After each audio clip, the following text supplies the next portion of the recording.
नमस्कार। मैं पुनीत शुक्ला फिर आ गया आपके सामने इतिहास की कुछ अनसुलझी सच्चाइयों के साथ। पिछले एपिसोड में मैंने ये बताया था, दो एपिसोड में, कैसे महाराणा प्रताप और अकबर की लड़ाई कोई सांप्रदायिक लड़ाई नहीं थी हल्दी घाटी की, वो एक सत्ता के लिए संघर्ष था। इस एपिसोड में मैं फिर एक नया व्यक्तित्व लेकर आया हूँ इतिहास का, जो काफ़ी इस इतिहास में काफ़ी विवादास्पद व्यक्ति रहा है और आज की राजनीति में भी काफ़ी प्रासंगिक है। वो पढ़े लिखे लोग समझ ही गए होंगे, जो इतिहास के विद्यार्थी हैं वो तो आप आसानी से समझ गए होंगे मैं किस व्यक्ति की बात कर रहा हूँ और किस बादशाह की बात कर रहा हूँ हिंदुस्तान के। तो वो है औरंगजेब। आज मैं औरंगजेब के बारे में बताना चाहता हूँ आपको। औरंगजेब की धार्मिक नीतियों के विषय में काफ़ी कुछ बताया जाता है और ये बोला जाता है कि औरंगजेब जो है काफ़ी क्रूर था, अत्याचार करता था हिंदुओं के ऊपर और उसने बहुत अत्याचार किए हैं, मंदिर तोड़वाए हैं और उसने बहुत से ऐसे काम किए हैं जो बहुत ही क्रूर और विनाशक थे और इस प्रकार कहा जाए मानवता के खिलाफ थे। तो मैं यहाँ पर उसके बारे में कुछ आगे कुछ बताना चाहता हूँ। मेरा उसका कोई बचाव करने का कोई वो नहीं है, मंशा नहीं है और ना मैं उसके बचाव करना चाहता हूँ कि औरंगजेब बड़ा अच्छा आदमी था, मैं उसका बचाव करने के लिए नहीं आया हूँ। औरंगजेब वास्तविकता में एक बहुत ही क्रूर शासक था, पारिवारिक रूप से भी सामाजिक रूप से भी बहुत ही क्रूर शासक था।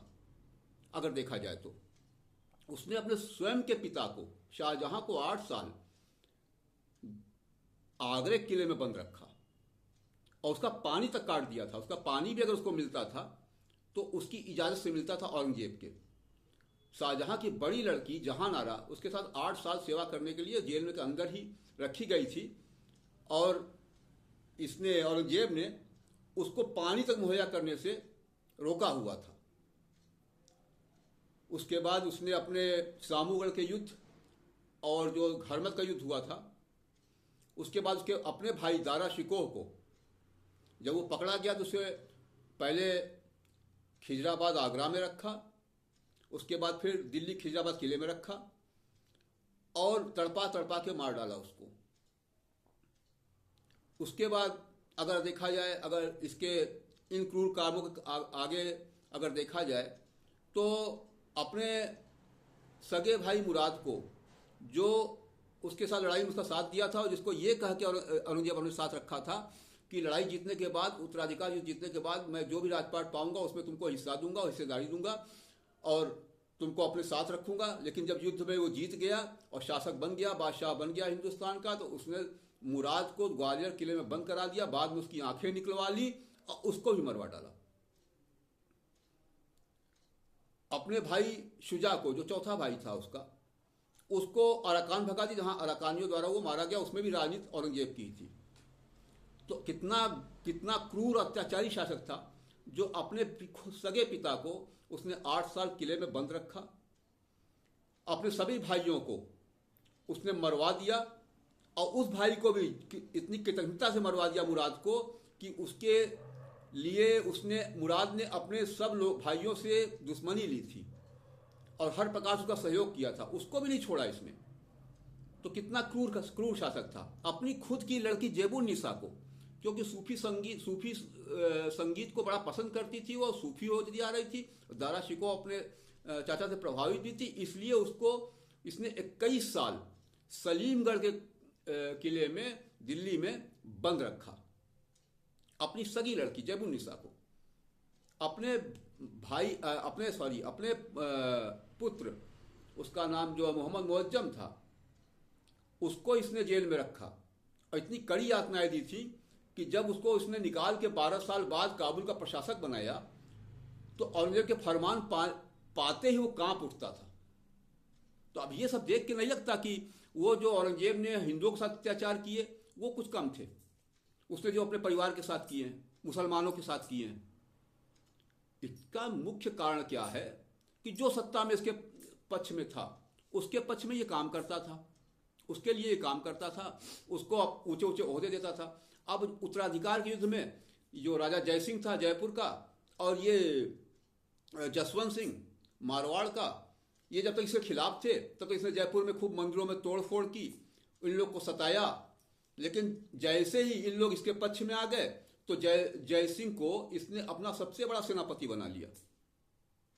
वही जय सिंह था जिसने शिवाजी को 1665 में पुरंदर की संधि करने को विवश किया था, शिवाजी को हराया था दक्कन में जाकर। तो जब ये इसके खिलाफ था जय सिंह, तब तक उसको परेशान किया। जसवंत सिंह जब तक इसका खिलाफ था तब तक परेशान किया। जैसे इनके पक्ष में आए वैसे ही ये सब कुछ ठीक हो गया और इनको बड़े बड़े ओहदे दे दिए गए। वही तो आज के राजनीतिक दल भी कर रहे हैं। बड़े बड़े भ्रष्टाचारी जब इस दल से चले आते हैं सत्ता पक्ष की तरफ तो उनको बड़े बड़े ओहदे मिल जाते हैं। अब कोई मुख्यमंत्री बना दिया जाता है तो कोई जो है और बड़े ओहदे पर बैठा दिया जाता है। तो कहने का मतलब ये कि कोई भी जो भी लड़ाई होती है ना, वो सत्ता के लिए होती है। कभी कभी सांप्रदायिक लड़ाई हिंदू मुसलमान के लिए कभी भी नहीं हुई है। तो ये औरंगजेब भी जो करता था, क्या आज दिखाई नहीं पड़ रहा है? आज भी तो वही चीज दिखाई पड़ रही ना, कि जो आदमी सत्ता के साथ है उसको बड़े बड़े ओहदे दिए जा रहे हैं, जो सत्ता के खिलाफ है उसको प्रोसिक्यूट किया जा रहा है। तो ये तो आप पहले से होता आया है। उसके बाद अगर आप देखेंगे औरंगजेब की धार्मिक नीतियों के बारे में, तो उसने 1667 में जय सिंह की मृत्यु हुई है और 1679 में जसवंत सिंह की मृत्यु जमरूद में हुई है। जमरूद का थानेदार जब था वहाँ उसकी डेथ हो गई है। उसके बाद जजिया कर लगाया। जजिया कर जो होता था वो गैर मुस्लिमों पे लगाया जाता था और उससे अपंग, विधवाएं, बच्चे और बूढ़े मुक्त रहते थे, लेकिन वो गैर मुसलमानों पर लगाया जाता था। तो तब तक उसने 1679 में जब जसवंत सिंह की मृत्यु हो गई उसके बाद ही जजिया इसने फिर से लगाया। तो जजिया तब तक क्यों नहीं लगाया था अगर हिंदुओं के खिलाफ था? तो हाँ, अगर हिंदुओं के खिलाफ ही औरंगजेब काम कर रहा था क्यों नहीं लगाया था? सीधी सी बात थी कि उसकी सत्ता में सहयोग देने वाले हिंदू थे उस समय। जय सिंह उसकी सत्ता में सहयोग दे रहा था, जसवंत सिंह उसकी सत्ता में सहयोग दे रहा था। तब तक उसने कुछ नहीं किया उन लोग के खिलाफ, ना वहां अटैक किया ना कुछ किया। अगर उसके बाद का इतिहास देखा जाए तो जसवंत सिंह की मृत्यु के बाद अजीत सिंह जो उसका लड़का था, लाहौर में पैदा हुआ, उसको इसने मुसलमान बनने के लिए कहा। लेकिन जब ये नहीं माना तो इंद्र सिंह उसके पोते को उसने 36 लाख रुपए देकर शासक बना दिया। तो कहने मतलब मुसलमान बनवाना भी उसका सत्ता के लिए था। इंद्र सिंह को क्यों बना दिया? इंद्र सिंह को मुसलमान भी नहीं बनाया, उसने 36 लाख रुपए ले लिया, उसको बना दिया। क्यों किया ऐसा? सीधा दिखाई नहीं पड़ता है कि मेन कारण सत्ता का होता है और धन का होता है। उसके कारण ही ये सब धार्मिक नाम पे लड़ाइयाँ की जाती हैं। कोई भी सत्ता के पक्ष में व्यक्ति जो होता है, जो सत्ता के पक्ष में होता है, उसका सत्ता पक्ष हमेशा उसके पक्ष में ही रहता है, उसके खिलाफ कोई कार्रवाई नहीं करता। वो पहले भी था और आज भी है। रही बात मंदिरों को तोड़ने की, तो मंदिर 1665 में से जब सोमनाथ पे अटैक किया था तो वहां का शासक उसके खिलाफ हो रहा था, इसलिए वहां लड़ाई किया उसने। ऐसे जयसिंह के जब जयपुर में था, जब इन लोग उत्तराधिकार लड़ाई कर रहे थे, तो जहां जहां ये जाता था, जहां मुसलमान होते थे वहां हिंदू होते थे या मुसलमान होते थे, इसको कोई फर्क नहीं पड़ता था। वहां भी लूटमार करता था, वहां भी यही काम करवाता था। ऐसा नहीं कि इसने मुसलमानों को छोड़ा है। गोलकुंडा और बीजापुर की रियासतें जो दक्कन में थी वो मुसलमान की थी, वहां पर उसने कितना अत्याचार किया है। वहां पर जाके 1686 में इसने बीजापुर पे कब्जा किया, 1687 में इसने गोलकुंडा पे कब्जा किया। तो वहां पर जाके भी इसने अत्याचार किया उन लोगों के साथ। तो कहने का मतलब यह है कि औरंगजेब ने जो भी अत्याचार किए हैं मुसलमानों पे वो कम नहीं किया, मुसलमानों पे हिंदुओं से ज्यादा किया, खासतौर से अपने परिवार पर। क्या परिवार वाले मुसलमान नहीं थे? परिवार वाले मुसलमान ही थे, परिवार वाले मुसलमान थे भी, इसके सगे वाले थे, उनको भी इसने कितनी बुरी तरह मरवाया, तड़पा के मरवाया। मुराद की तो आंखें तक निकलवा ली थी जो इसके साथ था, इसके पक्ष में लड़ाई भी लड़ा था।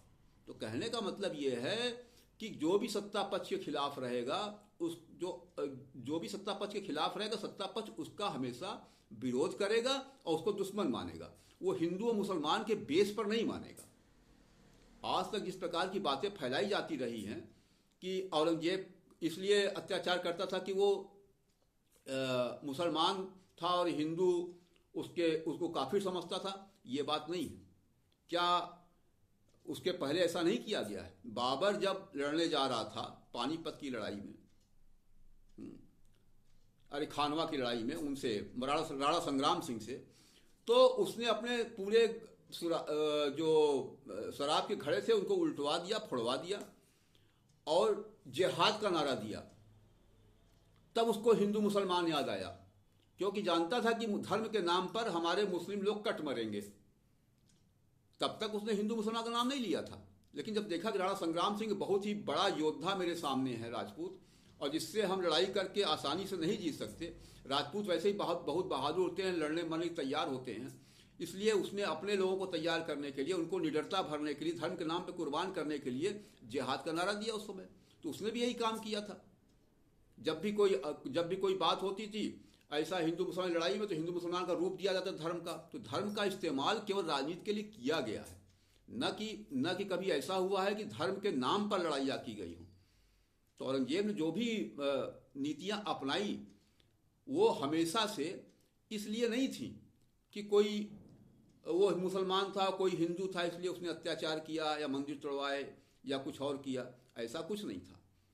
हाँ, तो वो अत्याचारी तो हमेशा से था, क्योंकि वो कट्टर मुस्लिम था। कट्टर मुस्लिम मतलब पांचों वक्त की नमाज अदा करता था, पहली चीज़ तो पांचों वक्त की नमाज अदा करता था वो।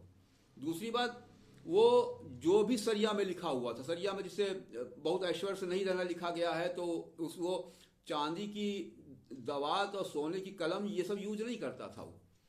वो सरकंडे की जो पेन होती थी उसको यूज करता था, और चांदी की दवात की जगह पे वो हमेशा मिट्टी की दवात यूज करता था। और क्या करता था, उसके साथ चटाइयाँ और कुछ चीज़ें ऐसी बुन के बिकवाया करता था, उसके पैसे से अपना खर्चा चलाता था। तो एक तरह से वो देखिए व्यक्तिगत रूप से तो आज के भ्रष्टाचारी राजनीति में वो किस प्रकार का एक आदर्श व्यक्ति माना जा सकता है कि जो अपने राज्य से कमाए हुए पैसे को खुद के लिए नहीं लगाता था, बिल्कुल ही साधारण जीवन एक भिखारियों की तरह रहता था। एक तरह देखा जाए सूफियों की तरह, जो अपने खानकाह में केवल कटोरा लेकर जिंदा रहते थे। तो कहने का मतलब ये है कि अगर देखा जाए व्यक्तिगत रूप से और एक राजनीतिक रूप से, तो वो गलत व्यक्ति नहीं था, लेकिन वो क्रूर था, अत्याचारी था और एक बहुत ही धार्मिक उन्मादी टाइप का व्यक्ति था, ये सत्यता है। और औरंगजेब के इसी विचार का उसका जो कट्टर धार्मिक विचार थे, उसी कारण आज तक विरोध होता आया है। हमारे ख्याल से अब आप लोग समझ गए होंगे कि राजनीति में जो धर्म का इस्तेमाल हो रहा है वो सत्ता के लिए हो रहा है, और सत्ता के कारण ही लोग जो है ये धर्म का नाम ले रहे हैं और धार्मिक कारणों को उकसाकर लोगों का इस्तेमाल कर रहे हैं और अपने स्वार्थ सिद्ध कर रहे हैं। इसी शब्दों के साथ मैं आप लोगों से फिर इजाज़त चाहता हूँ। अगली बार फिर आऊँगा कुछ नए व्यक्तित्व के साथ, कुछ नई कहानियों के साथ, कुछ नए ऐतिहासिक तथ्यों के साथ और कुछ ऐतिहासिक रहस्यों के साथ फिर आपके सामने। तब तक के लिए पुनीत शुक्ला का आपको नमस्कार। जय हिंद, जय भारत।